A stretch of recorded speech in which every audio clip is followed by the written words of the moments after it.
Bombo Police Report.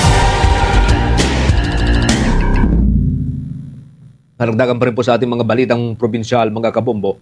Ito hong lalaki na wanted dahil sa pagpatay sa kanyang misis.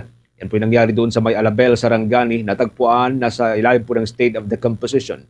Pasintabi po sa mga kababayan po natin nakikinig, nanunood sa atin ngayon pong gabing ito. Yung pong yung biktima ho rito, itong lalaking nababanggit po natin ay natagpuan pang nakahiwalay yung ulo niya sa kanyang katawan. May report po dyan ang Bombo Radio General Santos.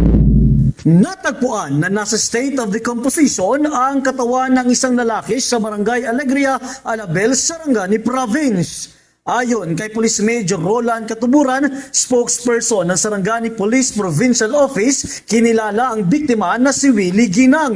Aniya, nakatanggap sila ng ulat tungkol sa isang patay na lalaki na nakahiwalay ang ulo sa katawan nito at pinaniniwala ang nagbigti ang biktima. Matatandaan na si Willie Ginang ay pinaghahanap ng mga otoridad matapos niyang saksakin at mapatay ang kanyang asawa na si Mary Grace Ginang gamit ang kutsilyo habang ito ay namumulot ng mga damit sa loob ng paaralan. Samantala, kinumpirma rin ng pamilya ni Willie na siya nga ang natagpuang bangkay.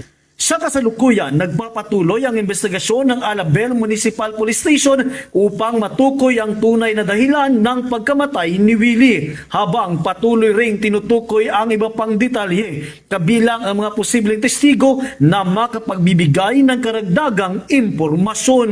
Nakita ng ating kapulisan na merong isang patay na katawan na accordingly walang natanggal yung ulo. So, upon further investigation, nakita na yung tao parang nagbigti ng hang, and then yung estado kasi ng katawan nasa state of decomposition na.